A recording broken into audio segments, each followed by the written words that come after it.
Once again, we find ourselves in the city of brotherly love. The Bruins of UCLA have traveled cross-country and have reached the semifinals of the Collegiate Rugby Championship. But their neighbors to the north, the Cal Bears, are the defending champions and have designs of bringing another title in sevens back to Berkeley.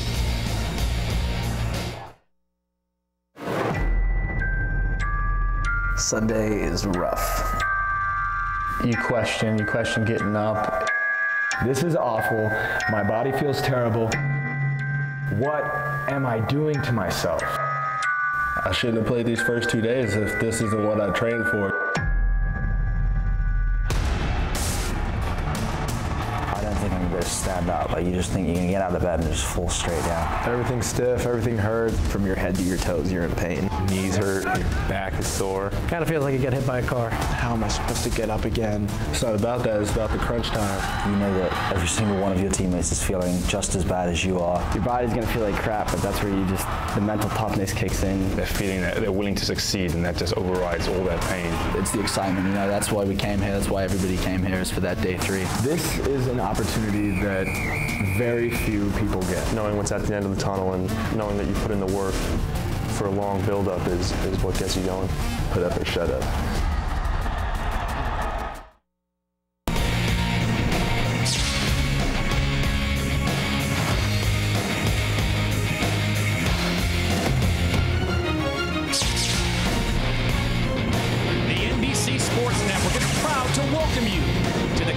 Rugby Championship from beautiful PPL Park on the outskirts of Philadelphia. We have reached the Final Four. Life University from Marietta, Georgia is in, as is Kutztown from just 80 miles up the road. In the other semifinal, it's a West Coast showdown between the Bruins of UCLA and the defending champion Golden Bears of Cal Berkeley. Hello once again, everyone. I'm Todd Harris. Welcome to Philadelphia and PPL Park on a beautiful afternoon. Temperatures just right for Rugby Sevens, where today we will crown a national champion. Hard to believe that it was just about a year ago when the Cal Bears came into the stadium and took down Life University to pick up the Rugby Sevens title for 2013. Jack Clark and his squad are back, and they look loaded and hungry as ever. I'm joined again by my colleague, Brian Hightower, the former captain of Team USA. Brian, after 2 grueling days of rugby, you know personally this is a tough morning to get up for. It is. Day 3, always the hardest day of a tournament, but you got to ignore the knocks and pings and just get on with it. And today, the team that wins is going to be the team that just comes to play and leaves it all on the field. We have reached the Final Four. The semis are set, but the quarterfinal action was great indeed. Cal looks fantastic. They do, and they got some resistance. You know, there's no such thing as an easy quarterfinal, and Penn State came to play, but in the end, too much force by guys like Seamus Kelly. We see him. There's a reason why he's an All-American. And Life University at the very end of this one to get past the Naval Academy. Yeah, broken hearts at the Naval Academy because they had they had Life right where they wanted them, scoring one right at the end, the final. And with no time left on the clock, they managed to eke out one final try. And there was a little bit of controversy. They think this might have been a forward pass right here to Paris Hollis. He bowls his way over and scores to get Life into the semifinal. And it's UCLA and Dartmouth. Dartmouth has won this tournament 2 times, but today it was all the Bruins. Very similar styles between the Bruins and the Dartmouth Big Green, and in the end, there was too much UCLA. They've been playing smart rugby. In fact, the only team that's beaten Cal since last year's CRC. And in the other quarterfinal, Kutztown minus one of their star players, taking on a very game Michigan squad. Well, Kutztown has been really the most forceful, brutal team in this tournament. And here, it looks like Caston has gone over for Michigan for a try. He was ruled offsides. That would have been the equalizer. Instead, Kutztown, via a try from Niku Kruger, slices the Michigan defense and rolls forward to put Kutztown out in front. Too much to go. So here's a look at the Final Four. Cal and UCLA in one semifinal, Life and Kutztown in the other for a right to battle for the championship. Right now, we check in with the third member of our broadcast team. Here's Marty Snyder. Well, Todd, Grant Penny is one of the stars for UCLA. They take on Cal coming up in a moment, as you mentioned, in the semifinals. Grant, for people who may have never seen Rugby Sevens, what are they about to see today? Describe the game. Hopefully just some, fast pace, high flying stuff around the pitch. We use a lot of space. Cal likes to use a lot of space, so it should be pretty exciting. Let's talk about the matchup with Cal. Is there any team you'd rather play and rather beat than your rivals, Cal? Nah, man, Cal's the empire. Everybody's always trying to take them down. So, a little bit of a grudge match from last year's semi too. So I couldn't be more stoked on it. You're the only team to beat them, and you mentioned the grudge match from last year's semifinals. Only team to beat them since then. Do you guys feel like you can honestly beat them? And if you do, can you win this entire tournament? Yeah, if we keep possession, we're going to win this game. And we did it once in the West Coast Sevens final. We took them down, so we can do it again. And he told me, I don't need any motivation to play against Cal. I see their colors. I'm motivated, Todd. And there's a look at the Virginia Tech locker room. We've got a little appetizer for you. When we return to PPL Park, we'll have some consolation action. Plate semifinals. Virginia Tech and Northeastern. The Hokies happy to be in Philly. The CRC is unlike any other thing in collegiate rugby. It's the best experience. It's the best tournament. It's the best sporting event I've ever been a part of, and it's something that I never thought with collegiate rugby that I'd be able to participate in.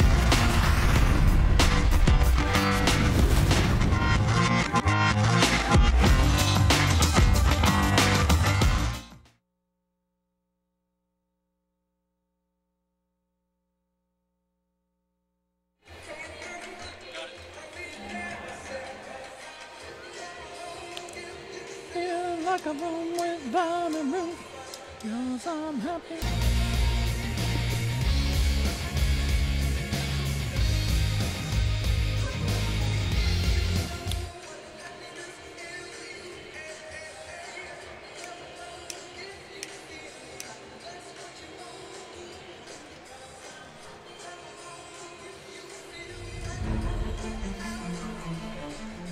The 2014 Collegiate Rugby Championship on NBCSN is brought to you by Subway Restaurants.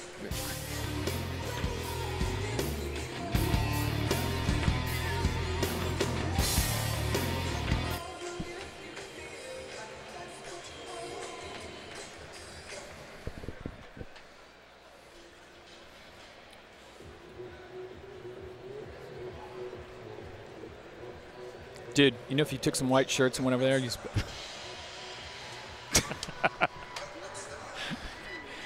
I got issues. I got issues. I got issues.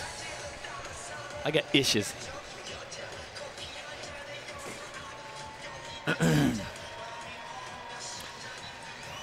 Really surprised the Dukes didn't get past Penn State.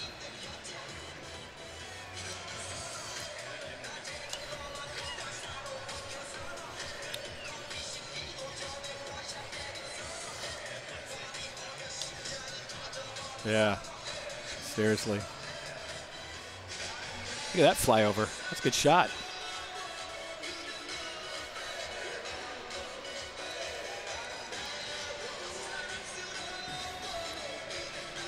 The 2014 Collegiate Rugby Championship on NBCSN is brought to you by Subway Restaurants. Rich, creamy avocado is back at Subway.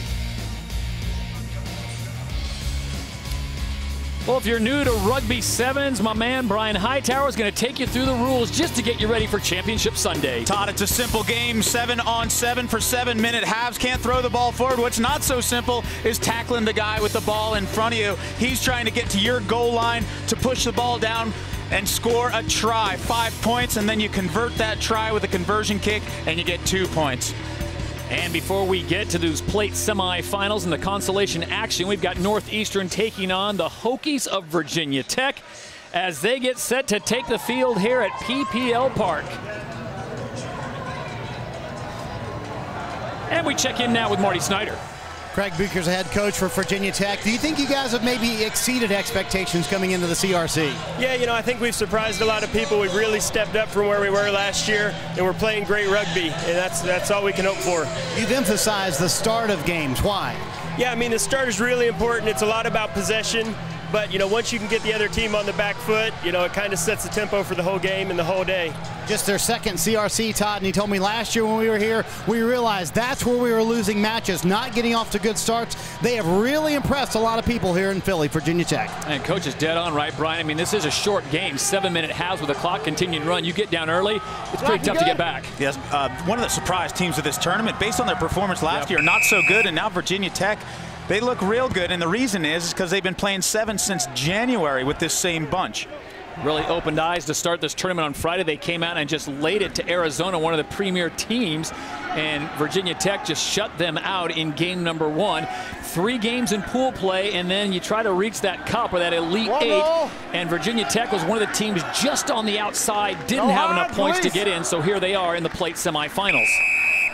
Some great players on both sides. Keep your eyes on the ball carrier there, number 3, Chris Frazier. They're going to try to get it into his hands, and there he goes.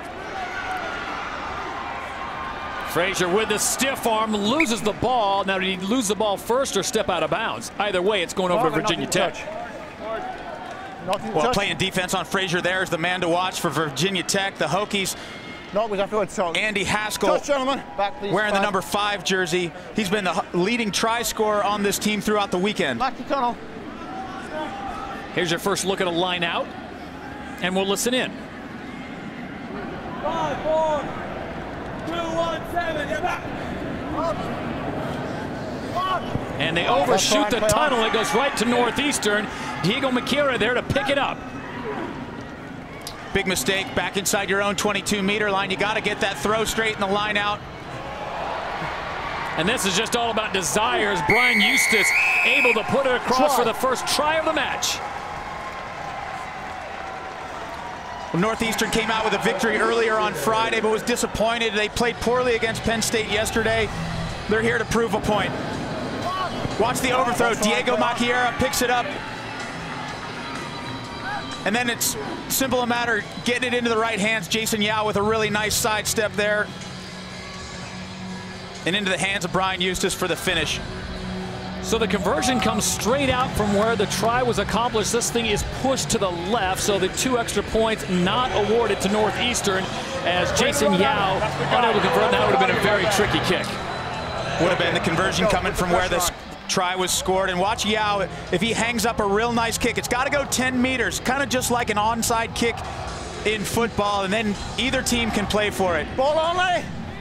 Play on. And Northeastern does a good job of winning their own restart, a huge part of this game. Lost forward.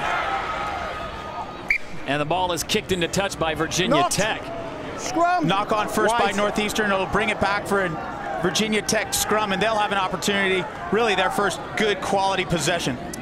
So a knock on is when you push the ball or inadvertently knock the ball forward, and it's going to be a scrum to Virginia Tech, another way to restart the game here in Rugby Sevens, and we'll let you listen into the commands. Bind, set.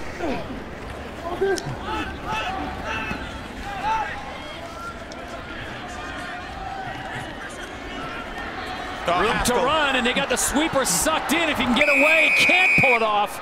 Down. Tackle off the neck. They can't tackle around the shirt collar. Similar to a horse collar in football. Exactly, and so the referee brings it back, an instant penalty. The team that commits the penalty has to get back 10 meters from the mark where the penalty occurred, and you'll see teams doing that throughout the day. So with the clock running and coming up on 3:30 to go here in half number 1 of a 7-minute half, it is Northeastern leading Virginia Tech. The Huskies in the black. Back 10. And number 3's on the wrong side of the ruck there, Chris Frazier, so that's another penalty going against Northeastern. Brian, 2 schools of thoughts, and we've seen many schools come in with different setups as far as team makeup. You get the teams that come in with the big players, looks like the offensive, defensive linemen and linebackers, and then you get the teams that come in with the free safeties, flankers, and the quarterbacks, and they play on all speed. Which one, if either, works better? Well, it's best to have a combination of both. Everybody's got to be able to run for 14 minutes and sprint around the field for the entire game, and normally it's hard for bigger men to do that. But if you can get big guys who can run and surround them with guys with speed, then it's a real lethal combo in the game of sevens. Out of there, 6! Good organization by the Hokies, knocking on the door, trying to get on the board. Had a man on the outside. The pass just came too slow when it's held up there. Yeah, that pass, if that pass would have skipped out to Haskell on the wing, he would have been in for the Hokies. Instead, defense coming up quick for Northeastern. Michael Serby getting it down inside, can't punch it across. They'll try again. Down the line they go. Again, a man on the outside. They don't get it to him. This time the pass goes errant. Skill so important, just getting the ball into the right hands, and the pass has to be crisp. Haskell could have been away for a try. Instead, the pass goes over his head. Release him, tackler! Tackler, release him! Yeah, once you make a tackle, you have to release the ball carrier and get to your feet, and that's what the referee's doing. And hey, if you're new to the game, listen to the referee. He's going to basically teach you the game while it's being played. Almost breaking free of the Hokies, but wrangled down at about 5 meters. Now they set up a ruck. Can they punch it in here? Great defense by Northeastern at the goal line. And it's poached. Huskies take it away. Jason Yao looking for help. Good job by the Northeastern defense.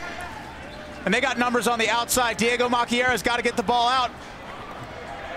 You know, he lays down a kick, but he does it for the forwards. Chris Frazier's not the fastest guy on this field, and it's basically just giving away possession again. Hokies with the ball. So Northeastern playing field position, kick it forward, but Virginia Tech now with an opportunity to put something on the board. Something they weren't able to do moments ago. And up the middle, here goes number 5, Andy Haskell. Well, that's a try. If there are Hokies trailing them, you got to get into those support lanes and call for the ball. But there's nobody there for the Hokies, and it makes it easy for the Northeastern defense. Easier said than done, Brian, when you've been running for almost 6 straight minutes, running in support. But the payoff is there if you can get there. And again, Virginia Tech, no one running in support. Well, look at the attackers from Virginia Tech. They're all flat. They need to be deeper. That ball, and they get it across. Block 2. Good job by Mick Minichiello. He's one of those guys we talked about earlier. If you're a big guy who can run, and Minichiello has been a great finisher, kind of the battering ram type for those Hokies. And he's just short distance here, sees a little gap. Block 2. One of the imports for the Hokies, Minichiello, coming to us by way of South Africa. He started playing when he was 5 years of age, so an advantage right off the bat. Most American kids not getting that kind of start, and the 2-point conversion is no good. So we remain at 5 even after the end of the first half here in the plate semifinals. It's a rough, tough, violent sport, but that's not the word that comes to mind when you talk to these players. Yeah, gotcha. The best part about rugby is the camaraderie and the relationships that you build. Just the camaraderie that comes along with it. Camaraderie. Love the camaraderie. The camaraderie among the team is the camaraderie that comes around with the sport. The camaraderie that you have on the field. I love the camaraderie of rugby. I love the violence about the sport.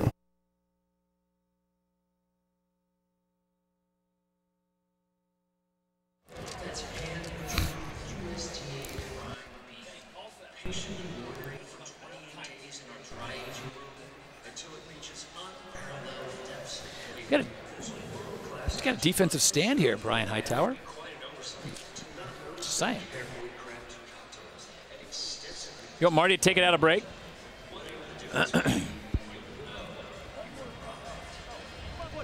Go. 7 more minutes. Hard work. Do I have that World Cup promo? Do I have a World Cup promo? That's not the thing that... Is it the World Cup promo, just the schedule? All right, guys, let's go. We're going to do it right now. So your death-defying driving will be a little bit...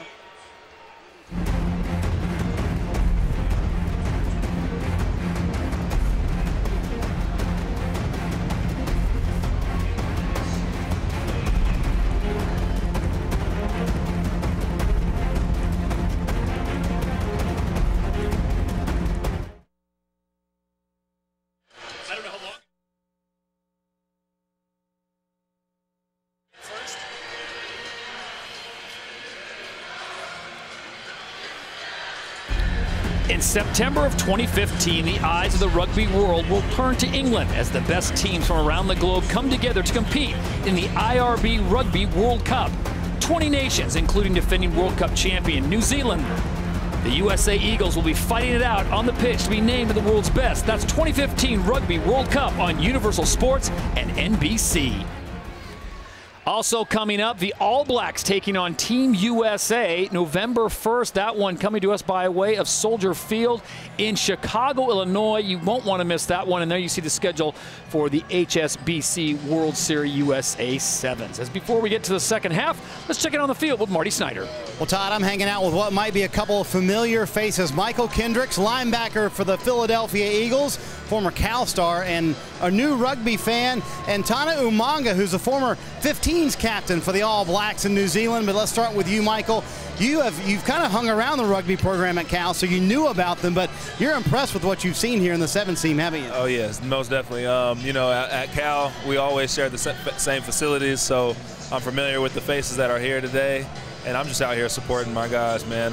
You know, they play for my alma mater, and so I'm just out here showing some support. I'm sure he's ready to suit up, too. And let's talk about this matchup we have coming up, Tana, with the U.S. team and the All Blacks. How's that going to be on November 1st? Oh, it's going to be great. Obviously, a lot of New Zealanders are looking forward to it, and, you know, breaking new ground coming over to play here in the U.S. and being here this weekend and seeing so much talent on show.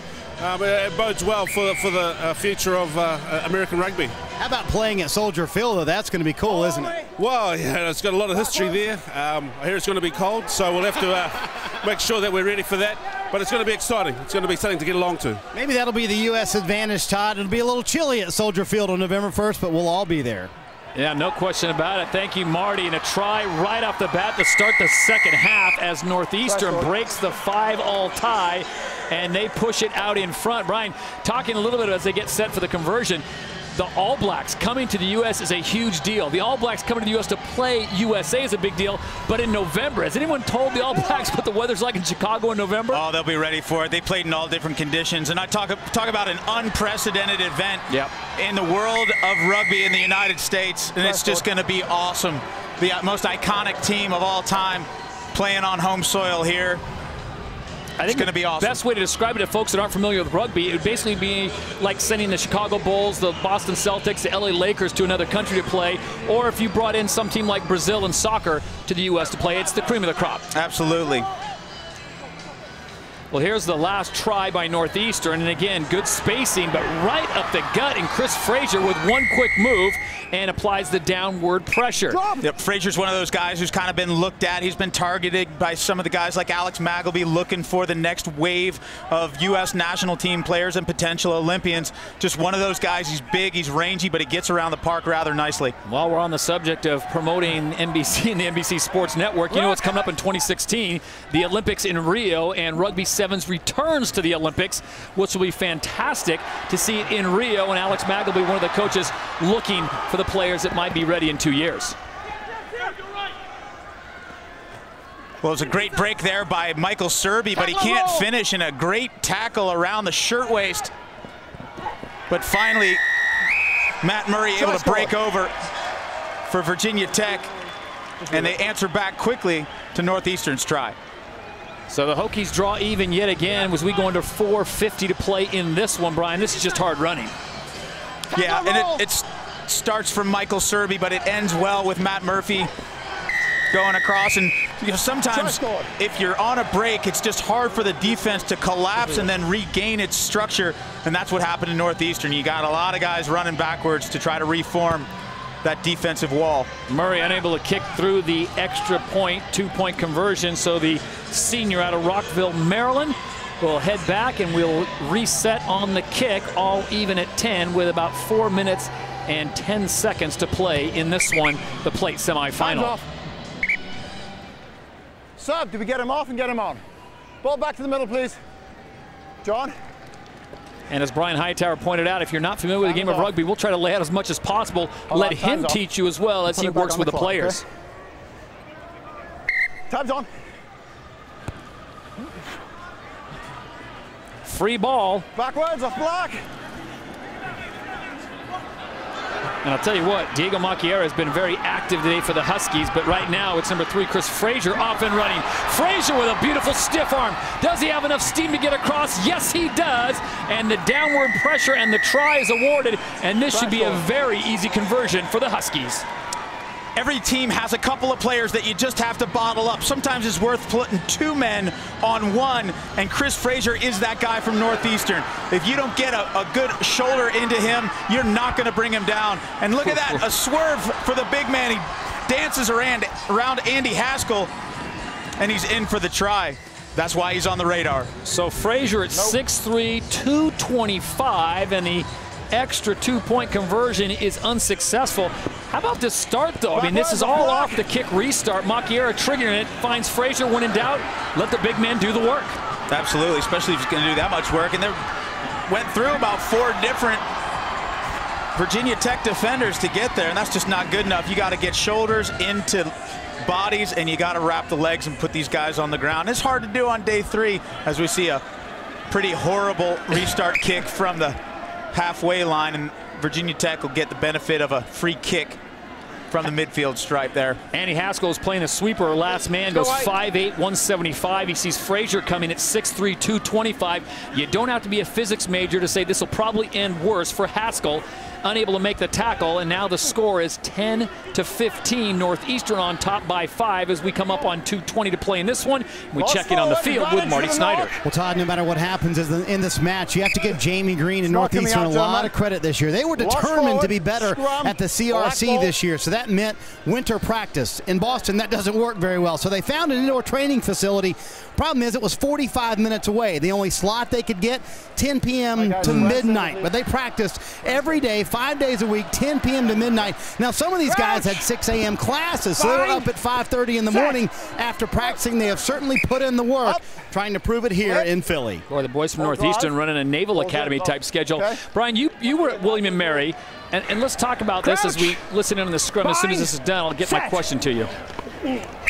Back here, White. So an infraction on the scrum, Brian. How often do the college facilities want to share with a rugby? If it's just a club team or club status, does a football team want to say, hey, we'll give up our indoor practice facility for you guys? Yeah, I think they do, actually.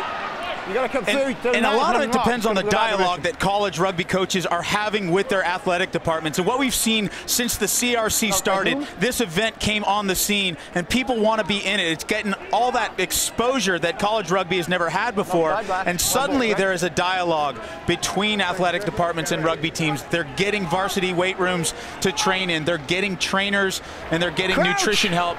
And it's just been blown up the sport. It's been great. Is it economics that drives it, though? Because you don't need a ton of money to outfit a Rugby 7 squad. Usually these teams about 12 kids and a staff, as opposed to football where you're looking at 100 plus. I think finally colleges are waking up to the beauty of this sport. It's had some image issues in the past, but really a lot of that is just stereotype. And I tell you what, not only can these guys get after it on the field, but they're also some of the best students. You talk to Cal, they got the best GPA of any varsity program at the University of California. Dartmouth, they're taking exams all week. These guys from Northeastern are all engineers. Michigan's got a ton of them. It's been great to listen to their stories off the field, what they're doing at their universities. Back to the action right now, 15-10 Northeastern looking for more. Knocking on the door, Diego Macchiera out to the outside, numbers out there if he needs them. Can't pass it, he had a man in front of him, had to come back. And coming back is Brian Eustace. As the clock goes to 0, the try is awarded. Good team rugby at the end by Northeastern. I thought they made a little bit of hard work of that try. Should have been a little bit easier to do, but the clock was at 0s anyways, and they had this one in the bag, and a great job by Jamie Green's men from Northeastern. So a tough break for Craig Bucher, the head coach of Virginia Tech and his Hokies. I agree with what he told our Marty Snyder earlier, though. They have come a long way since last year's tournament. Absolutely. And Virginia Tech, you know, these guys have nothing to be ashamed about. They certainly, for me, the most improved team at this tournament.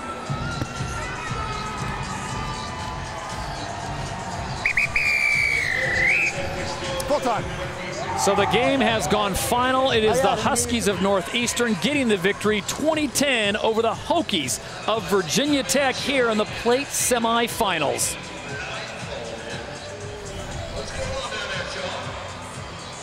So one more game for the Huskies as they'll battle for the plate championship. And we've got more consolation rugby before we get to our Final Four. Coming up next, a great battle as Maryland goes head-to-head with Ohio State. We'll have that when we return here from Philadelphia. We're hoping to put Maryland on the map. Our team, in terms of being in the university, we don't get a lot of respect at our school. Wearing the Maryland flag on our jersey, I think people will start to notice and they'll start to recognize what we do around the campus, what we do for the university in terms of representing them.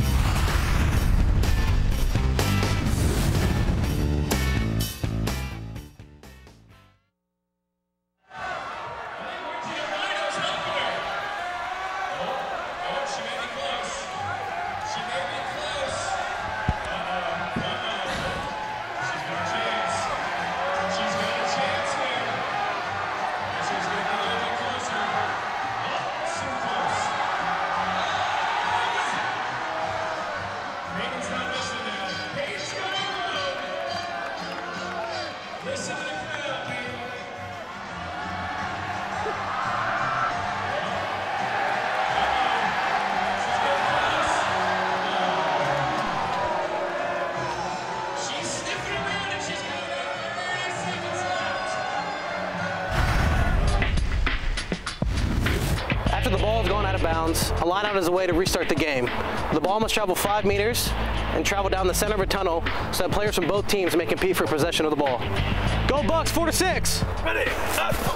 Yeah, my ball, my ball, my ball. Yeah, overs, overs, overs, overs, overs. Push down, push down, push down.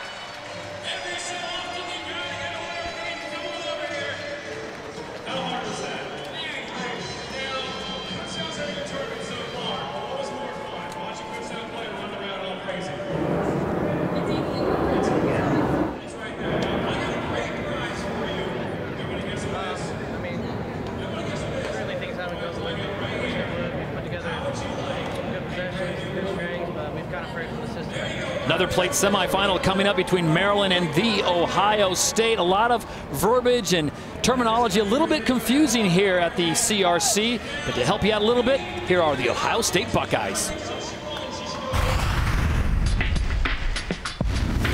After the ball has gone out of bounds, a line out is a way to restart the game. The ball must travel 5 meters and travel down the center of a tunnel so that players from both teams may compete for possession of the ball. Go Bucks, 4-6. Ready. Yeah, my ball, my ball, my ball. Yeah, overs, overs, overs, overs, overs. Push down, push down, push down. Santino Kua, the guy you just saw, is the captain for Ohio State. Let's talk about what a tough matchup Maryland is for you guys. Maryland's a tried and tested team. You know, it's going to take our best effort to be victorious today, but we hope to come out and set the physicality and set the breakdowns on the end, and hopefully we'll end up the winners today. How do you guys feel like you've played so far in this tournament?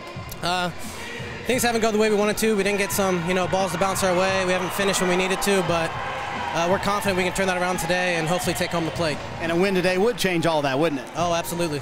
All right, and they did lose to Michigan. That's what he was referring to yesterday. And he told me all we have to do is play more consistent in this match. We should win. Todd?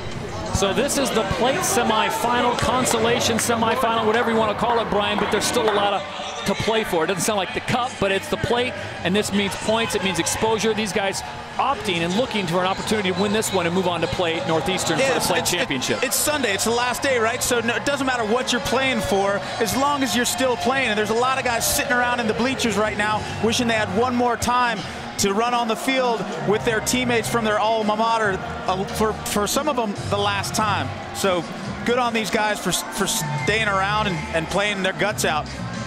Got a good shot there of number 7, Matt Riley of Maryland. More on his story and his situation, but he is a gutsy rugby player. We'll have that as this game progresses. 2 7-minute halves, 7-on-7. No forward passing, no blocking. Other than that, how hard can you go for 14 straight minutes? Yeah, and some of that is about conservation of energy, and sometimes there's moments on the field, and they're really momentary, but if you can get a breath of air, then every little bit helps. And we're underway, semifinal number 2. These are the plate semifinals. The winner of this one will meet Northeastern in the plate championship. Still to come, we will have the championship today as our final 4 is set. Again, it's a West Coast shootout in semi 1 between Cal and UCLA. And the other semifinal, it is Life University out of Marietta, Georgia, taking on Kutztown, which is just about 80 miles up the road here from Philadelphia. Yeah, going to have some good ones later. These two teams, Maryland and Ohio State, you'll notice they make a few more mistakes than some of the teams at the top, and some of that's a skill level thing, and some of it's a fitness thing, and that all plays out on day 3, and it's a little bit more pronounced. Brian, this can't be an athlete situation, because you think about the athletes that Ohio State can recruit in their football, basketball programs and other sports. They can get the athletes there. Is it just time on the pitch that gives them to the higher skill level? Yeah, it takes a while. You know, and you think about any sport. Think about how many times a pitcher or a batter needs to see a fastball or a curveball before they can hit one. And that's the same kind of thing with rugby. How many repetitions do you need that you can make that perfect pass all the time without thinking about it when you're tired? Into the corner, it was Taylor Herf, and he didn't get the downward pressure applied, and the ball rolls forward, so that is a knock-on. Big mistake there, as that would have been 5 points, but the ball now looks like it's going to go over to the Terrapins. Yeah, and this is a big mistake here. Going across the line, you got to protect that ball, and he's already made his way across. You just got to protect it, squeeze that thing, and then place it down, and unfortunately for Herf, crouch, can't get it done. Bind, set. So a scrum for the Terrapins in dangerous territory. This might be a good time to kick it out. Scrum. So this ball will be a scrum. Now, by virtue of trapping Maryland in their own in-goal area, it'll be a scrum to Ohio State. Good pressure defense, and they'll get the ball back. So no safety here, but at 5 meters, this should be a pretty easy situation, as we get an opportunity not only to listen to this scrum, but we're going to take you on board with rugby cam from our referee. Bind. Set.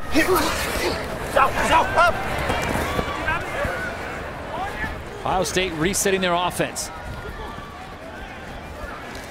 Aaron Thomas in the mix here, number 4. He forms the ruck. Number 9, clear release first. Good tackle by Maryland, but he doesn't release the tackled player, and Thomas cuts across, and we get our first try of the match.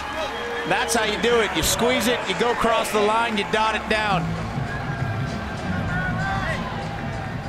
Got the bowling ball frame there, number 4. Aaron Thomas for Ohio State, and he's hard once he starts getting a little momentum going forward. Number 9, clear release first. Here it is one more time. Yeah, the quick tap, just draw a man, and then Thomas says, I can do the rest. Power in those legs as Aaron Thomas, 5'8", 185-pound freshman at Gahanna, Ohio, nicknamed the Huggy Bear from Starsky and Hutch. A lot of kids here have no idea what Starsky and Hutch is. 2-point conversion, no good, so at 3:40 to play in the first half, it's the Buckeyes leading the Terrapins at 5-0. There's the reset. Herf gets it to the man with the speed. Well, reaction time, you know, that's what happens on a penalty. You got to be able to get back quickly and then come forward quickly, and Maryland just a little bit slow on the draw there, leaves some space open for Aaron Thomas. In the years we've been covering this event here in Philadelphia, Brian, you hear a lot of the guys talk about not only being a good athlete, but can you operate, can you function, can you make good decisions when you are completely gassed in the second half? Offside. There's a good break there by John Davis from Maryland, but an errant pass. He gets lucky, though, because Ohio State was offsides. Cross forward into an nice little stutter step. That's a great break by Matthias Sima. And Sima takes it in for the try. So Maryland answers right back. Sima 6'0", 205. The senior out of Buenos Aires, Argentina, takes it almost half the distance. Look at the quick restart and just one little waggle right there. Yeah, great sidestep. And I tell you what, I talked to him earlier. he's going to take a 5th year at Maryland, and the reason is he wants to play with his little brother Ben, who just graduated from Gonzaga High School in the D.C. area. He said, I never played with Ben. I'm going to stick around. He said he'd even give up his position, fly half, for his little brother to see what he can do. So both of the SEMA boys are going to be Terrapins next year. Randy Edsel may want to take a look at that piece of tape, because that was a nice little stutter step, show him a little leg and take it away. Downward pressure applied. 2-point conversion is no good, but nice way to answer back after Ohio State went up 5-0. Kicked almost into touch. It takes a fortuitous bounce for the Terrapins, and now they take over with a ruck being formed. What we always say is you got to put a name on the ball, so Ohio State's got to elect somebody. Somebody's got to put their hand up and say, I'm going to catch this ball in the air. Instead, they let it drop on the ground, and it's an unforgivable. You never let the ball drop on the ground from a restart kick, and Maryland gets it. Mike Messina takes the behind-the-back pass, corrals it. Back 10. Back 10. Wait. Numbers on the outside. Oh, Brian Zapp, the referee, says too quick. 10 meters. Got to wait for Ohio State to back up their 10 meters, so Kenny Rothman will start it again.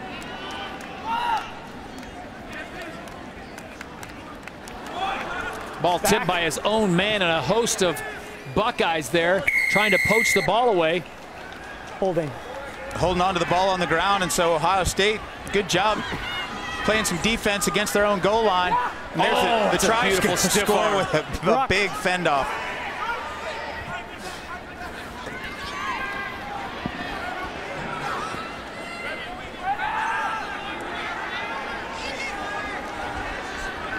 Ohio State got some room on the outside, but can't get out there. Final 30 seconds of the first half here. Plate semifinal number 2. The winner will take on Northeastern in the plate final. Still to come, our championship round with Cal and UCLA in semi 1, Life University and Kutztown in semi 2. Oh, great tackle by SEMA coming up. And now it causes the turnover. Maryland going the other way. Dangerous high. Sometimes your arms just kind of slip off a tackle. You end up around someone's neck, and Ohio State guilty again.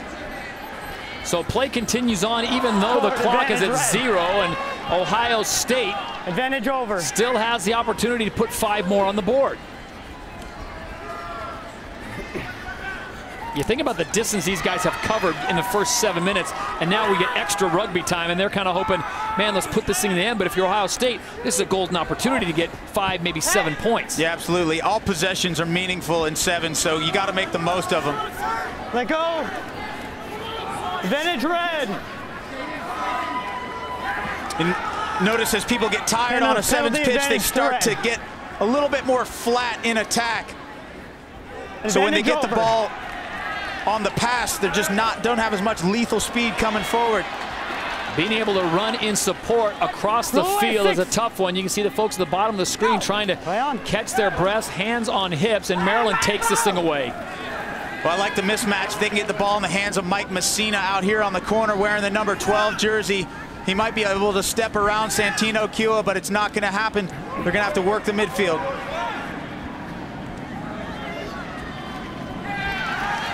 Ruck.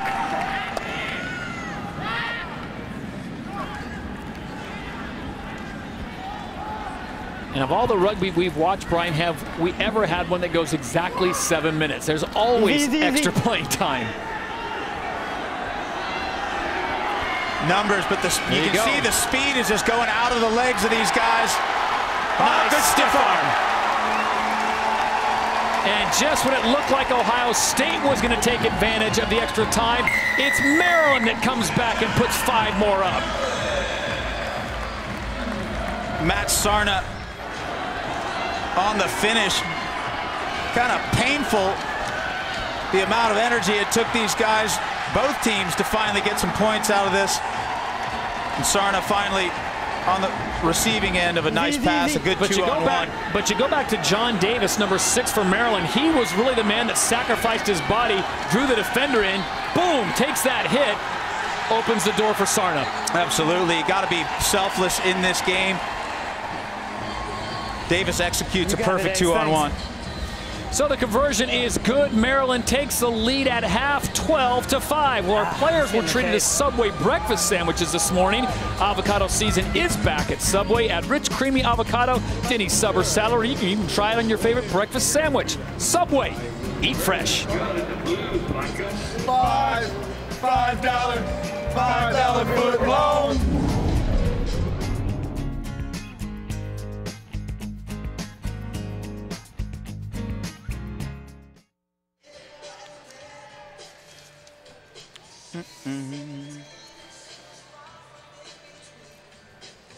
You sing a little Kid Rock to me there, Hightower? Is that what you got a little Kid Rock in you? Oh, yeah. Oh, wow. Dude, you bring it all. Sample. Our 3-4-5 defenders are struggling. You've got to work, all right? Don't keep it up. We still got 2 minutes, boys. You want Taylor kicking the Taylor, well, taking the kickoff. Kickoffs at D. Got it. I'm talking D. Wait. If he tells you before that we're going to definitely do that, then I'll do it. But if it's like last second. They're balanced.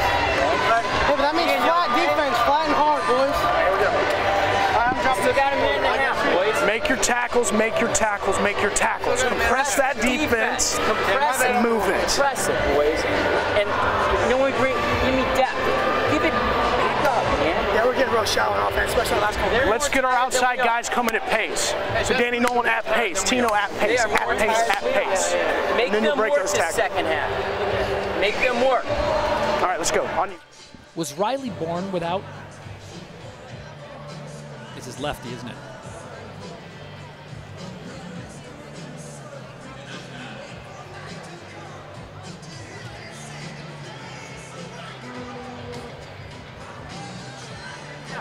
Make your tackles, make your tackles, make your tackles. Compress that defense and move it. Compress it, boys. And you know what, give me depth. Give it back up, man. Yeah, we're getting real shallow on offense, especially on last couple. Let's get our outside guys coming at pace. For the other side of things, let's hear from Steve Lake, the head coach of Maryland. And what did you guys do well in that first half, Steve?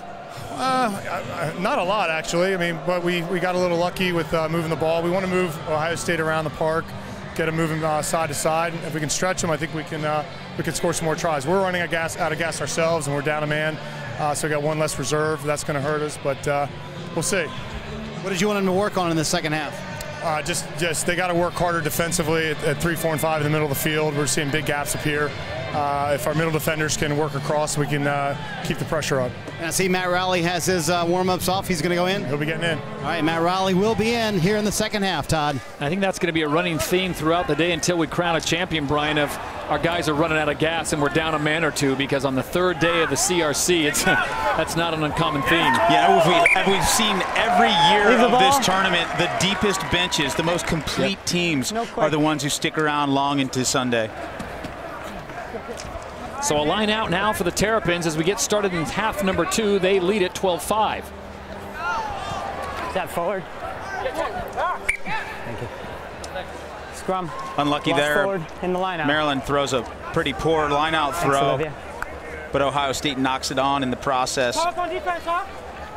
How come we're not seeing more of that Yankee torpedo that Pete Dawkins brought over to Oxford? The football pass down the middle. You could, right on the 15. The law is the guy who's standing behind the line out can run in as soon as that ball leaves the hand. And so there's a really nice lob option off the top, but no one seems to be doing it. Scrummy. Look at the speed on the outside. Mike Messina, get him free. And kid's a handful. Well, Santino Kua, I thought Messina would be able to step him around the corner, but Santino Kua shows some pace of his own for a big man, number 8 for Ohio State. Nice defense, but there's Sema. Matt Sarna keeps it alive. He gets thrown to the pitch, and he keeps his wits about him and throws a beautiful pass to the inside. Matthias Sema there to take it home.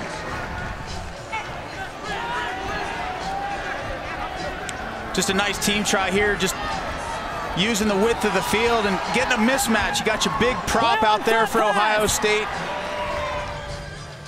Now, was that a defensive breakdown by the Buckeyes, or is that just great play and following and support by Matthias Sema? No, you look for those mismatches. You try to identify them, and sometimes you just get lucky. And there, you got a guy like Sema who plays in the forwards sometimes, but he's also got a great step and a good read of the game. Here it is one more time as Sarna gets thrown down. Seema's there in support. And for more on Matthias Seema, let's check in with Marty. And Todd, you got to give Matthias credit. Maryland was here 2 years ago in the CRC. They were not here last year. Matthias Seema was. He was a fan in the stands, and he said that motivated him the entire year. He called his coach Steve Lake as soon as he came back from the CRCs and said, we will be back there next year. I want to be a part of that once again. And he told me, I can still see from my seat the vision of Cal winning the championship. I wanted a shot at that again this year. His team made it, doing well in this game as well. Todd. Yeah, that's some great drive, taking it from last year and sitting here. And despite some of the haters around PPL Park, I'm telling you, I'm kind of warming up to those Maryland uniforms. You got to dig those things. Come on. Look at them. Wear the flag, boys. Ohio State just unable to hold on to the ball. And you know looking to capitalize. It's been the story of the Buckeyes all weekend, Todd. They just can't keep possession, and they turn it over too easily. Maryland's going to come back for a line out here. So basically a try-saving kick into touch.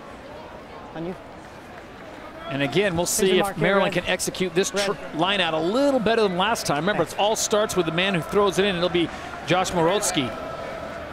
This game, there's already enough pressure on you from the other team. What you don't want to do is put pressure on yourself, and it just compounds the difficulty of the game.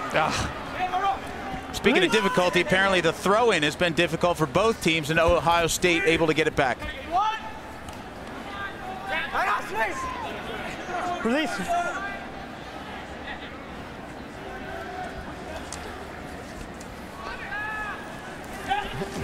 That's us. Ball's out. Ball's out. He's okay.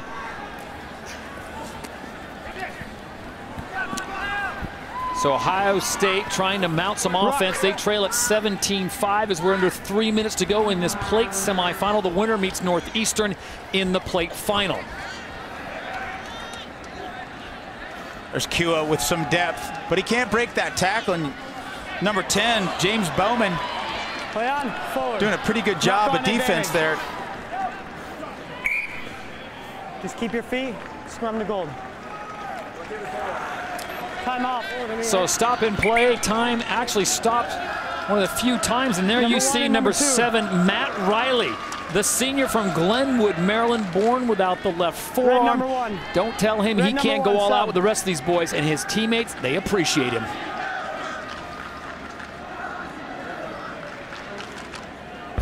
Matt Riley is a phenomenal rugby player, and he's doing it with one less arm than everyone else. The kid, I think, is a superhuman. So I get a lot more attention than I probably should as a player because of it.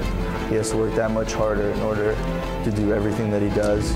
If somebody's ever to underestimate me, I'd probably just stick it right through him. I tell you what, he's got a big heart. He's got a big brain, too. I was talking to him about his summer plans. He works as a biomedical engineer for the NIH. He's getting a degree in materials engineering. I asked him what that was. He said, you know how you make stuff out of other stuff? And I said, that's about enough. That's more than you needed? Yeah. Riley on the tackle, and Riley able to bring him down just short of midfield. Now, one of the rules in rugby is you've got to release the ball when you're tackled. And watch Riley making the most of it. Gets fended off, but gets a handful of Buckeye jersey. Brings him to the turf. Yeah, and you know, I think that's what the guys love about him. And what makes him such a special athlete is that he'll figure out a way. You know, he's got his limitations, but, you know, it's not going to keep him from figuring out a way to get you on the ground and give you the business. 17-5, Maryland on top as we come up on a minute to play in this one. Ohio State needs something quick, and then on the restart kick, they're going to have to steal this one to take it away. There goes Riley in with another big hit. Knock on advantage. There you go. How about that? The steal and the poach. That's equivalent to football's pick 6. You take it all the way back to that hit from Riley, and maybe not with the ball, but he causes the quick dish, putting a hurting on those Ohio State Buckeyes. 22-5, Terps on top as the 2-point conversion is coming. And it just looks like Maryland has a little more, maybe a little deeper bench right now. 10 seconds. Look at this again, the pickoff. Riley comes in, lays the wood, and that triggers this. Yeah, knock on. Advantage.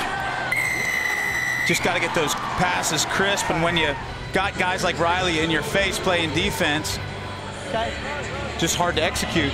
Kenny Rothman with the try, the junior from Baltimore, Maryland, and 22-5 with less than a minute to go. Are we okay? I want to remind you, coming up, the Bruins of UCLA and the defending champion Cal Bears get together in the Cup semifinal to determine an opportunity to play for the national title. The other semifinal will be Life and Kutztown. What are the chances we get the Pac-12 rivalry here in Philadelphia? Not 10, advantage, red. It should be a good one, too. Yep. Two completely different styles. You got the bruisers from Berkeley going up against some steppers from Westwood. Should be a compelling matchup. The Cal Bears look so good, and just a few weeks ago here on NBCSN, you saw them play in 15s against BYU in the Varsity Cup. And I'm just wondering, do some of the players come out and play a little angry because they missed out on a national title in 15s, and here's their chance to repeat in 7s? Well, their legacy is one of winning championships. And so, yeah, every time they have a chance to win a title and they don't, it's a huge letdown for the California Golden Bears. But, you know, 7s and 15s, kind of different sports to the guys from Cal. But this one means as much as a 15s title to them. Kick it out of bounds into touch. Clock goes to 0, and Maryland victorious in plate semifinal number 2. So the Terrapins will take on Northeastern for the plate championship. Hey, good job. Good game. Ohio State is done, and disappointment for them. Not only do they not make it into the Cup or the plate championship, but they lose out against Michigan. That one may hurt most of all.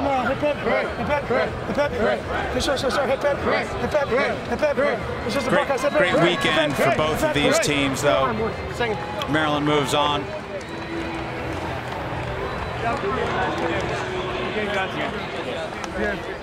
Customary handshake as Northeastern and Maryland will do battle. Coming up, we move to the Cup, the Final Four of the Elite here at the CRC, as the Cal Bears and their head man Jack Clark going through their final preparations. It's a Pac-12 rivalry renewed. It's a perennial power Cal taking on conference rival UCLA.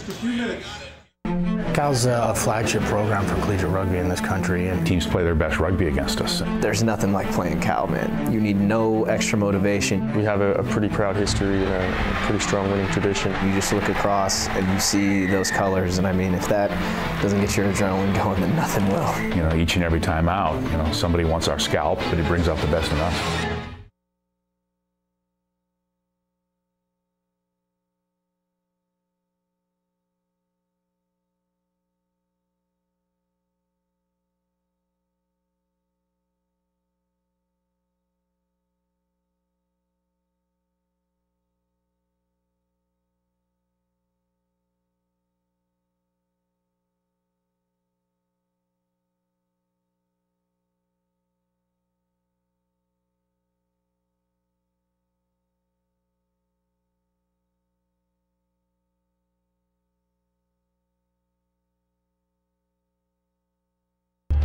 Seamus Kelly, he has just all the skills that you need to be a good rugby player. You call him famous Seamus. He ticks all the boxes. He's very, very good with the ball in his hand. He's compact, he's strong, he's calm. He also has the ability to be a good ball handler, to make space for other people, and he's a very good defender. He works really, really hard off the field, and you can see on the field that he leads that Cal team by example. He's been a really, you know, iconic figure and a real pleasure to coach.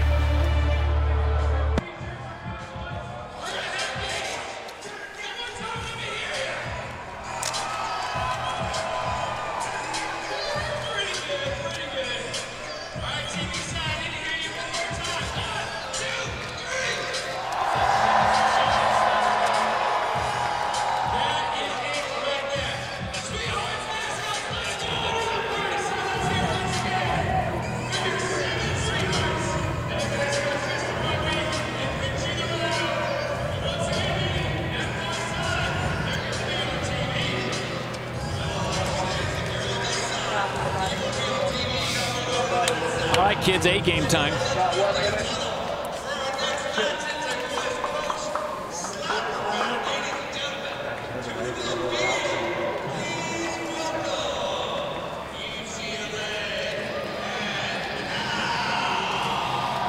Just about set for semifinal number 1 in the Cup. On the left of your screen, the captain of the Cal Bears. That is Seamus Kelly, simply known as Famous Seamus.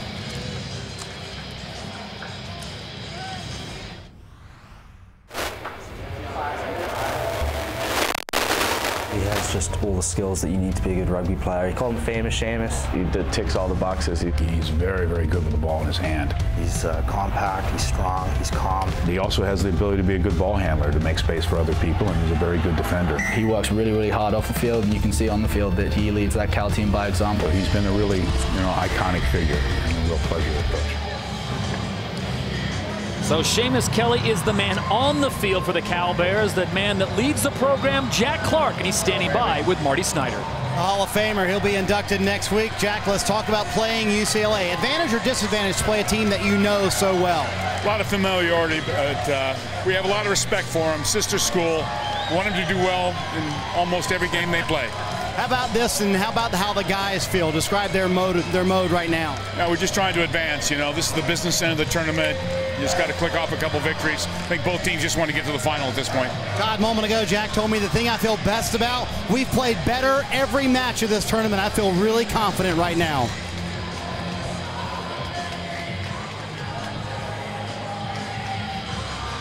So it will be the Cal Bears, the defending champions here at the CRC, taking on Pac-12 rivals UCLA and their head coach Scott Stewart.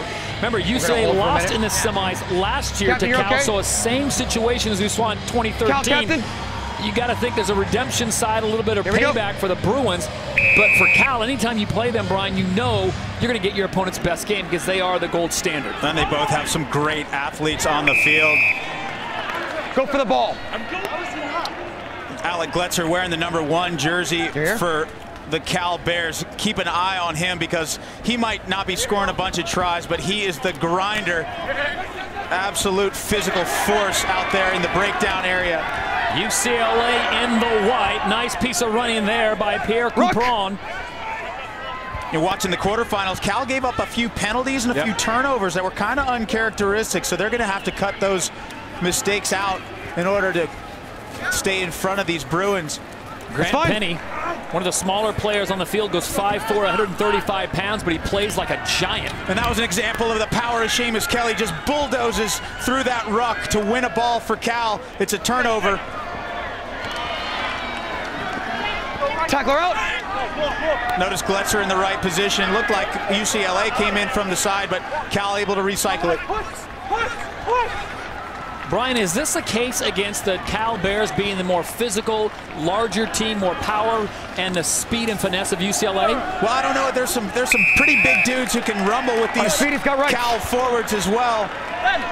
Sam Sorrell for UCLA. He's wearing the #7.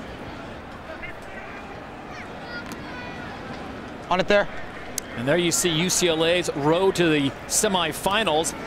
Penn State, South Carolina, Northeastern, and Dartmouth. In the Dartmouth game, that was a tough one.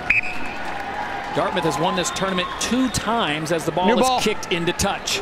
That's a great play there by Ben Francis to get a nice little nudge deep inside Cal territory. Confidence in their set piece, so they'll go to the line out and throwing that ball in. Little Grant Penny. Grant Penny might be the CRC's version of the Pocket Hercules, because last year he came here, didn't look as big, but he didn't have the hair or the beard, and here he is now looking like Grizzly Adams, but bulked up. Seb Sharp. Looked like Coach Clark down on the sideline trying to help the referee out with his whistle, said that was a knock-on.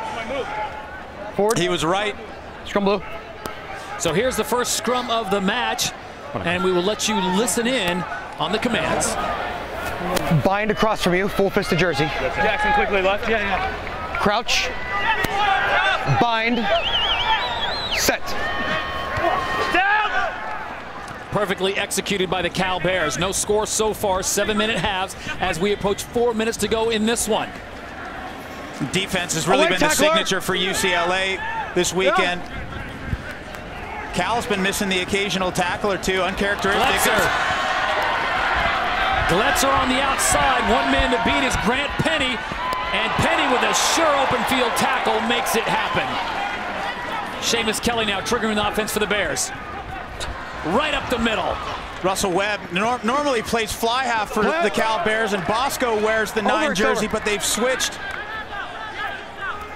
Bruins take this one away, reset the offense. Way out to Ben Francis. He's going to work against Jake Anderson. A good little step, but he's got to get support. Good tackle by Bosco on Sorrell coming through. Is over. Gletzer looking at the teeth of this defense. Oh, great open field tackle by Jack Welch. Just lost forward. There wasn't a ruck. Your pickup was fine. Just lost forward. How about this tackle? Jackson Welch here just leans in, commits himself. Stuff. So a chance for everyone to catch their breath. It'll be a scrum now to the Cal Bears. Crouch. Bind. Set. When in doubt, get the ball to Seamus Kelly. Good stiff arm by Anderson, and he keeps his feet. And the first try of the match goes to the Cal Bears. Jake Anderson's been on the radar for some national team exposure, both in 7s and 15s. He's just got a big body, and he moves it really well through the gap here. And then just a stiff arm, he gets his feet back under him, and a good defensive effort by UCLA, but he's stretched. And there's Seamus Kelly's parents. There's John, his dad, hand in the air, and a little bit of relief on the face of John Kelly. And they've been busy folks traveling the country. Seamus's brother graduated from Florida State just a few weeks ago when he was out in Salt Lake City playing in the Varsity Cup, the 15s against BYU. So it's Cal on top, 5-0 with 1:42 to play in the first half as we check in with Marty. Well, Todd, it's bittersweet for the Kelly family. Obviously, Seamus playing in his final day for Cal. They're hoping it winds up with a championship.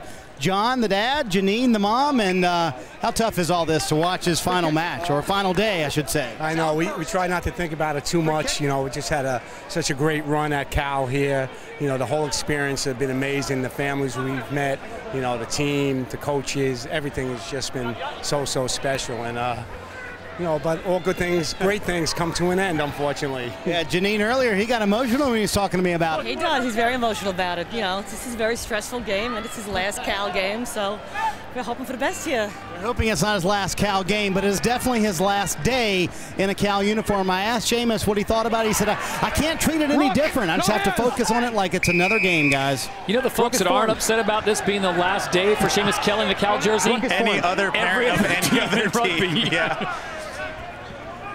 Well, those Kelly folks, they were driving back up from their other son's graduation from Florida State. There's Sam Sorrell in the open field. Great defense there. Run in support, and that's how you do it for the Bruins. That's Seb Sharp going over. He's excited about it, and there's some people who traveled from Westwood here. There's a little Cal UCLA section, I should say, right below us. Good things happen, Brian, when you follow the ball runner. And Seb Sharp, number 12, the young man out of London, England, on the spot.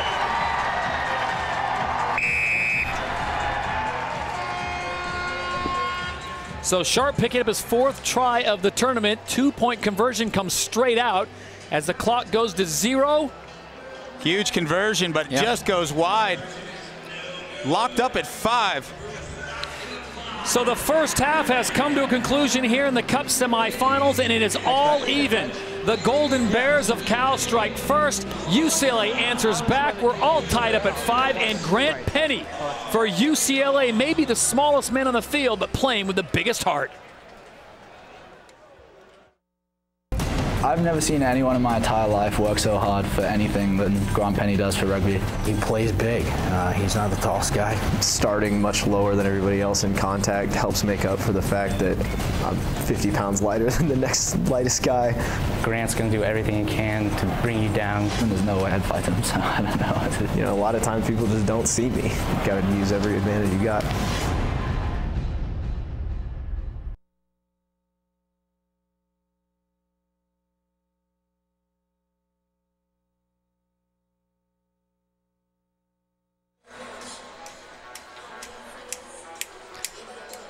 Does David seem a little tight to you? Just, I mean, little tight.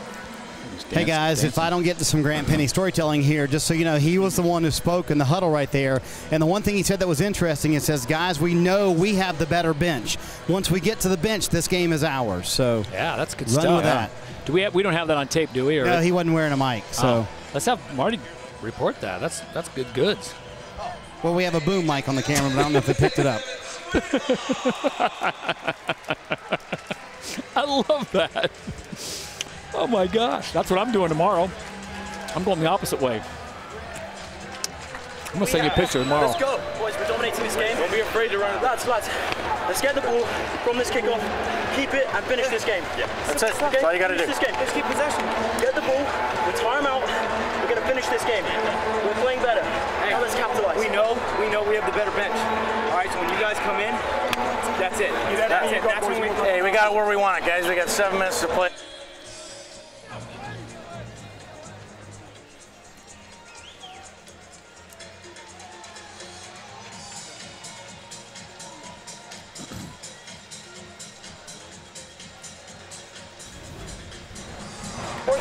They've missed more tackles than we have. Let's go, boys. We're dominating this game. Don't be afraid to run. Lads, let's get the ball from this kickoff, keep it, and finish this game. Yeah, that's it. Okay? That's all you gotta do. This game. Let's keep possession. Get the ball. We'll tire them out. We're gonna finish this game. We're playing better. Now let's capitalize. We know we have the better bench. Wait for me. So Grant Penny and his lads talking there at halftime, feeling like they have the better bench. And I almost didn't recognize Grant when we first got here because I don't know if he's gone to the witness protection program or what, but he's gone with the Grizzly Adams look. Yeah, it looks like like a little leprechaun. Remember this last year? Whoop. Yeah, Jake Anderson just doing the hurdle.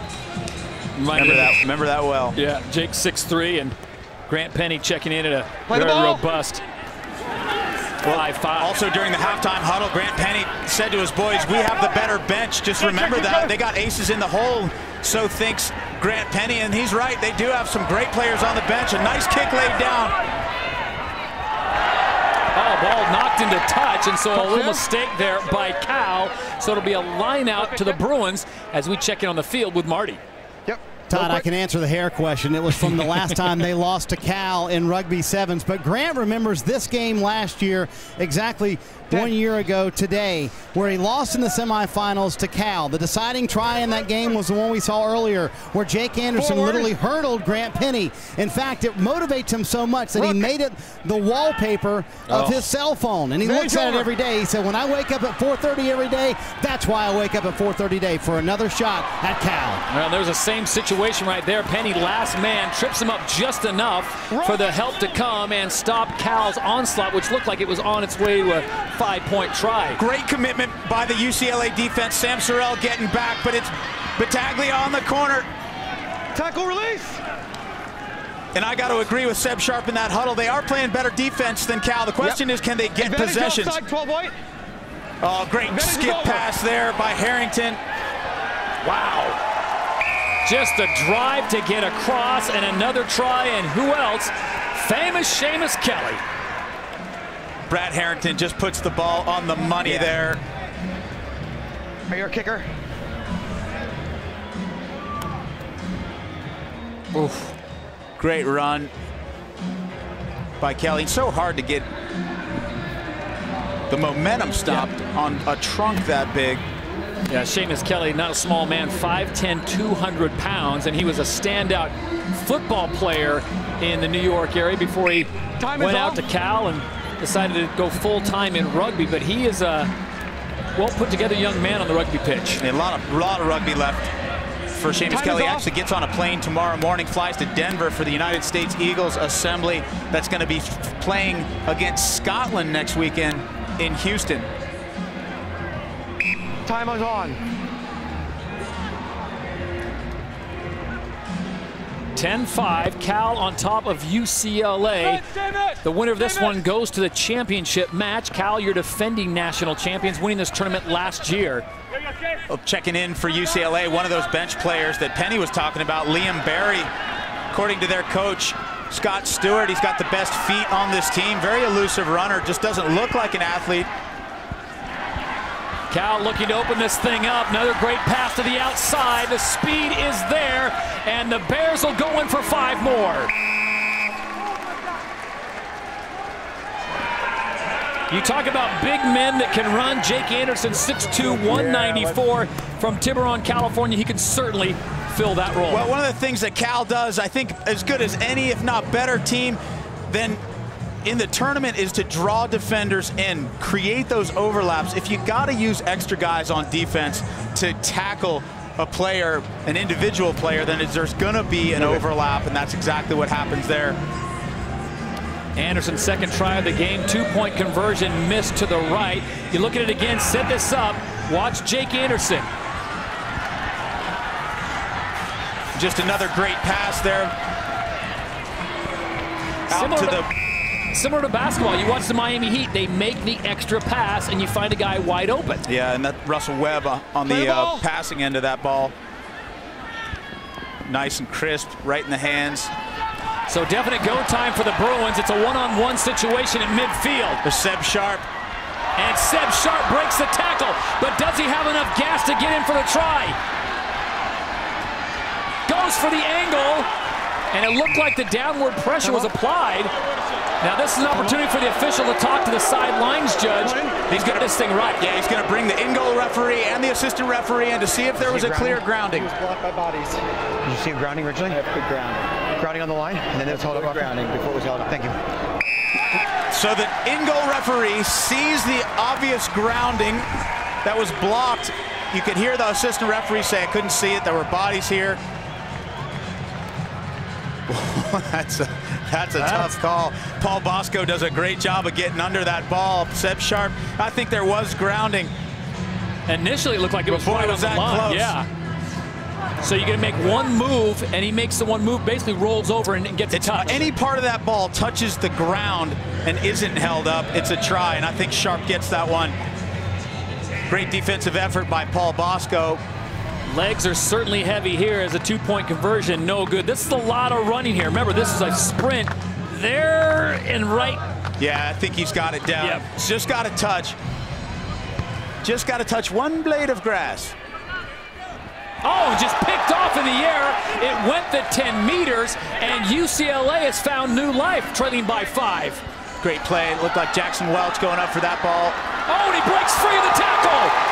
Well, we talked about his feet. That's Liam Berry, and he said, the coach said he was dangerous, and that's why. Just a little dart, a twist. And the rare thing about this Cal team that I've seen this weekend is they've missed some tackles where their defense should have more shape. 10 seconds. Some of that's just communication. You got to link up and you got to form that wall. And the great news, the downward pressure applied right behind the post, so it comes straight out. Easy conversion. Look at this pickoff. Well, it all starts in the air, and you know that's Gletzer's got to go up, and he's got to take that ball at the highest point. Watch Barry with the feet. Oh, just a little shimmy shake. And how surprising is that? Because on the business end of that tackle was Seamus Kelly. Scott Stewart pretty happy with those results, and just like that, 12 points scored in less than a minute. So you can see just how quick Rugby Sevens can turn. It looked like Cal had this thing under control, leading 15-5, and now with less than a minute to play, they trail by 2, 17-15. Mistake off the kickoff. Kelly with the restart from halfway. Cal must score. Oh my, what a pass. What speed, and just like that, the Bears are back. Well, and same thing is the defense has to get some shape to it, and they just left a huge gap for Battaglia to run straight through it. Jack Clark's thinking the luck of this Irishman. Andrew Battaglia with a full head of steam. The offload from Kelly. Grant Penny there has a terrible angle on him. No shot. You got to stay connected on defense. How big is this 2-point conversion? And he pushes it left. So a try with 34 seconds would put UCLA back in front and into the championship. I mean, look at this, Battaglia. Yeah, he's got some serious jets. He's been playing on the wing for their 15s team. Play the ball. Been in this tournament a couple times. Away blue. UCLA had to have that restart. 2017, under 20 seconds to play in this one. Can the Bruins mount a comeback and get into the championship, or will it be Cal yet again? Ball's not held, the player's not held, so he gets back up, and he got lucky there. George Birch. Neil Barry once again doing some damage. Well, this ball's gonna be stolen by Seamus Kelly. Kelly does a great job there. He kills any chance that UCLA had. Liam Barry was isolated and alone. And Cal will get it as they kick it into touch. What a finish for the Cal Bears. Just when it looked like UCLA was going to dethrone the champs, Cal comes back with Battaglia doing the honors as we send it down to the field in Marty. An exhausted Seamus Kelly extends his Cal career by one more game. Tell me about that last minute of the match. Yeah, I think we just trusted our skills, trusted the fitness, all the hard work we put in. I never really panicked when the guys came through. Tell me about stealing that one right there at the very end. I consider that a strength of my game, and when the pressure's on at the end like that, need to make a play for the team. So. You say you were never worried. Were you not worried when they put up 12 points in just a matter of a minute? You can't afford to be worried. That's how you have mental lapses. And, you know, with all the work we put in, I think we were fine. Famous Seamus. Cal will play for the championship once again, Todd. So the Cal Bears are back where they were a year ago, and they get it by way of going through UCLA. Well, it's a big question. Who is and what is life? They get set for semifinal number 2, where they will take on Kutztown. We might need their help in answering the question. Really, what is life? Life. That's the small school no one really knows about. I don't mind, you know, going out there with a little chip on our shoulder. They're incredibly physical. They have a lot of size, a lot of great skilled players. We treat rugby as our primary sport. They bring a level of physicality and commitment to sevens. We always talk about shaking hands and kissing babies and doing whatever we can whenever we get the opportunity to build awareness.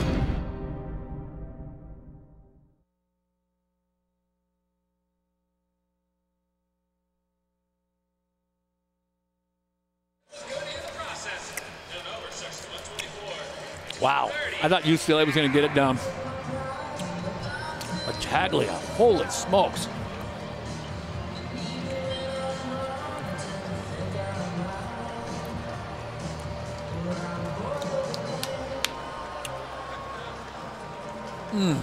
Bruins.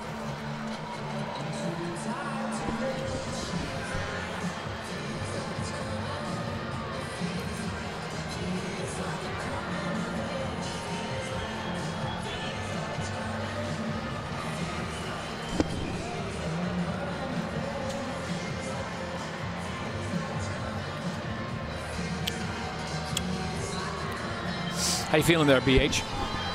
Good, Bubba. Good stuff so far? Good stuff. Yeah, yeah. I was about to say, why isn't Seamus Kelly flying out tonight? Because I know a guy that's catching an 8:55 to Denver. I'm telling you what. Well, doesn't want it bad enough. He's going to party. You know how Seamus does. Yeah, right. Yeah, at the Irish pub. Dude, that's like tradition for us. We go to the Irish pub on Sunday night, and you leave me hanging. You know, if I end up at Wendy's because of you. Being South African, you have this unique connection. We have a little bit of a link that you can't describe, really. Just the way we play, the way we communicate with each other, the way we know where each person's going to be. It's really hard to teach that. It's really hard to describe it, like I said. But it definitely is an advantage and one that we utilize a lot.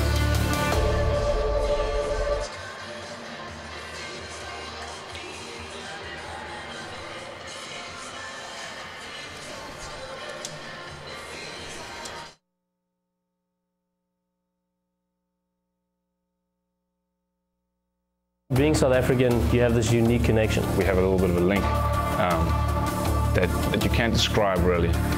Just the way we play, the way we communicate with each other, the way we know where each person's going to be. It's really hard to teach that. It's really hard to describe it, like I said. But it definitely is an advantage and one that we utilize a lot.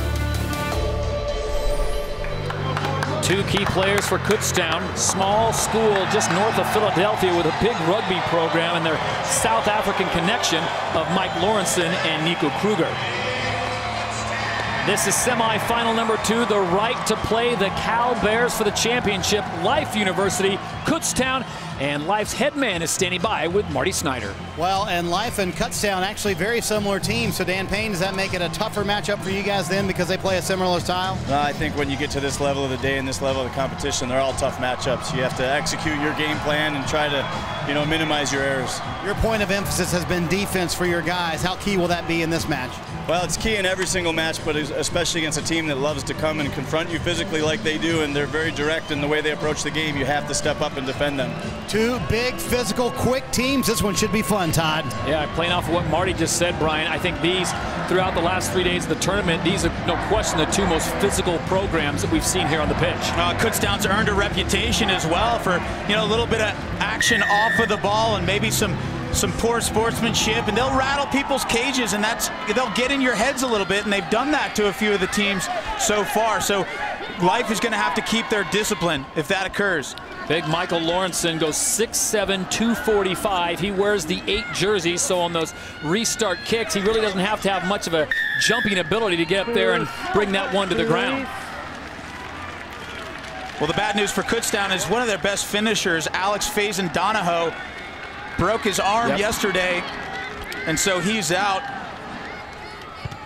The speedster from Portland, Oregon, with a broken bone in the forearm. They say it may be the broken wrist, but he's just in the field of play. Had injured it earlier in the tournament, went to throw the ball, and we could hear him yell out from up here in our broadcast booth.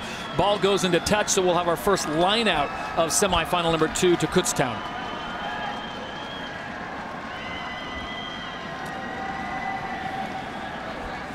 Kruger triggering the offense for the Golden Bears. So with California already into the championship, Brian, the Bears are going to be watching this matchup closely. Last year, it was Life University and Cal for the title. This year, it could be the Golden Bears versus the Golden Bears. Oh, good hit by Bruce Dolan coming up. Oh, very physical, but Jake McFadden does a good job staying on his feet. Joe Cowley finds some open field. Joe Cowley, one of those special rugby players, big man with some speed as he goes far to the outside, and that's Paris Hollis. Talking about speed and physicality. Numbers for... Wow. Oh, and Cowley's in support. Hollis is going to finish this one. Well, I tell you what, he was lined up on the sideline. He was all but wrapped up, and I thought he was going to be tackled, but just so strong. Look at that beast.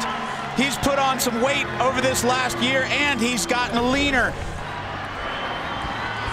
Just a mountain of a man, and a great skip-out pass by Joe Cowley. Hollis does a great job to collect it and basically dares Kutztown to bring him to the ground. They can't do it. Look at the big man sidestep the sweeper.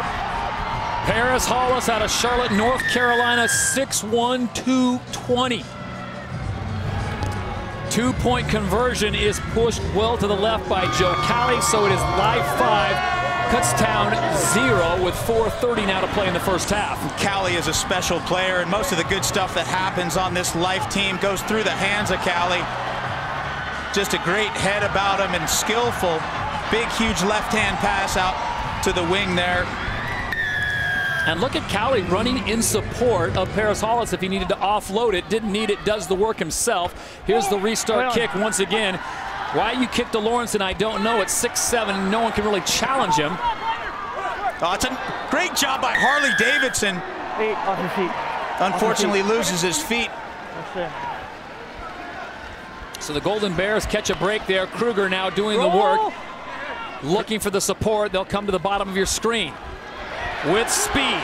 Oh, Davidson with another nice tackle. Play on. Fedekina Malafu trying to get that one in. Kutztown maintains possession. Wearing the number 4 for Life is Hiko Malu. Came over from Sacramento. Side entry, number 2. He's a special player, one to watch for. Glenn Maricelli trying to take it away. Called for the side entry as we check in the party section. That's where we find Marty. Hey, Todd, I think I heard you toss it to me. I'm not sure, but Life sold out their 300 tickets in about 30 minutes. There's about 900 people here from Life, and they are loud. Trust me, they don't shut up all day long, which is a good thing if you're a Life fan. What's the best cheer? Give me life or give me death. All right, let's do it. Go ahead. Give me life or give me death. Life, life, life. Give me life or give me death. Life, life. I think you can hear them, can't you, Todd? No question about it. You can hear these guys. Nice of Marty to color coordinate his shirt with the Life University squad. Wait. Back to live action driving here. maul. Look at this. Oh, and across the line, Kruger with the try for the Golden Bears. That is just smart rugby by Kutztown. If you got a bunch of bigs, the rolling maul from the line out. Check this out. Wait. There's Kruger. The drive is on. Got the big man